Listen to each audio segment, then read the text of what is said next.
I did not misspeak when I said that Burt Williams was America's first favorite black actor. However, the first superstar to represent the culture is a personal idol of mine. Allow me to introduce y'all to Mr. Paul Robeson. Might not recognize the name, but you recognize the voice. Old man River, that old man River, he must know something, but don't say nothing. Paul was a football player and scholar with a bachelor's degree and law degree from Ivy League schools. He was the first black man to bat a white woman on Broadway playing Othello. He made his motion picture debut in this movie, where he played a pastor and the pastor's evil twin. Paul was only willing to take roles that had depth and range in order for him to humanize black people to the audience. But, honey, you wouldn't look at none of them fast gals while you was away from home, would you? Ain't none of them's pretty in the face like my gal. However, those roles didn't really exist in America, so Paul took his talents to Europe. Yes, thick in here today. Yeah, it's hot as hell. Aye. Side note, Paul was cute in his day, honey. It's giving me Jonathan Majors mixed with John Amos and a splash of James Earl Jones, honey. Y'all see it? If you don't see it, then you blind as hell. But anyway, while in Europe, Paul began using his voice. Went on to organize, went on to organize. He used his voice in more ways than one. Africans and the American Negroes have turned out to be an extraordinarily gifted people.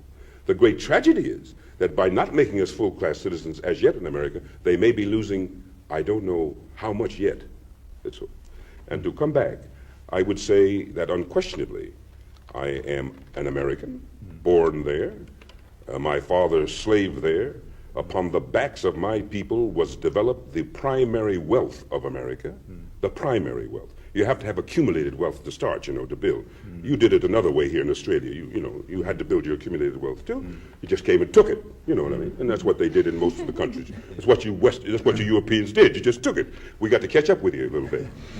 The Europeans loved hearing Paul's perspective, and he felt human there. But America wasn't having it, and when he got home... Chairman, I respectfully suggest the witness be directed to answer the question.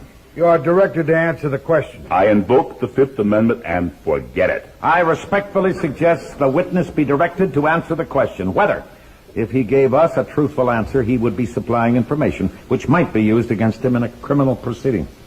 You are directed to answer, Mr. Robeson. Chief Justice Warren has been very clear that the Fifth Amendment does not have anything to do with the influence of criminality, and I invoke the Fifth Amendment. You are the author of the bills that are going to keep all kinds of decent people out of the country. No, only your kind. Colored people like myself, and you would let in the Teutonic Anglo-Saxon stock. We are trying to make it easier to get rid of your kind, too. You don't want any colored people to come in. Oh, please. The reason I'm here today, from the mouth of the State Department itself, is I should not be allowed to travel because I have struggled for the independence of the colonial peoples of Africa.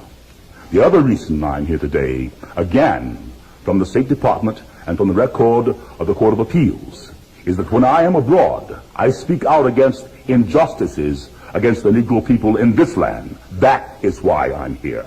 I'm not being tried for whether I'm a communist. I'm being tried for fighting for the rights of my people, who are still second-class citizens in this country, in this United States of America. My father was a slave.